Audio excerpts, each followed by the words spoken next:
కర్నూలు జిల్లాలో గంజాయి నియంత్రణపై పోలీసులు ఫోకస్ చేశారు. పొలాల్లో గంజాయి సాగు చేస్తున్న ముఠాలపై ఉక్కుపాదం మోపుతున్నారు. చుప్పగిరి మండలం డేగులపాడులో పంటల మధ్య గంజాయి పండిస్తున్న రైతును అరెస్టు చేశారు. అతని నుంచి 5 కిలోల ఎండు గంజాయి మొక్కలు, 300 పచ్చి మొక్కలు స్వాధీనం చేసుకున్నారు. ఎమ్మెగనూరు మండలం గుడేకల్లు దగ్గర గంజాయి మొక్కలు విక్రయిస్తున్న 5గురిని అరెస్టు చేశారు.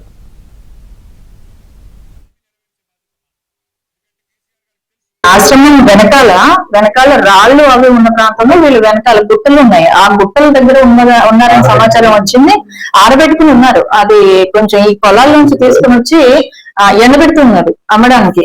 సో ఆ రాబడిన సమాచారం మేరకు గుట్టలు వెనకాల ఉన్నారు. అక్కడ అరెస్ట్ చేయడం జరిగింది.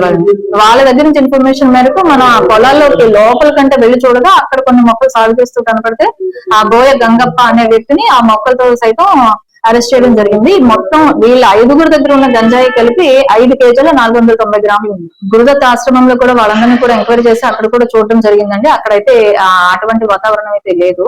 గంజాయి సాగు చేసే వాళ్ళని, కన్జ్యూమ్ చేసే వాళ్ళని కూడా ఎవరిని కూడా మనం ఉపేక్షించేది లేదు.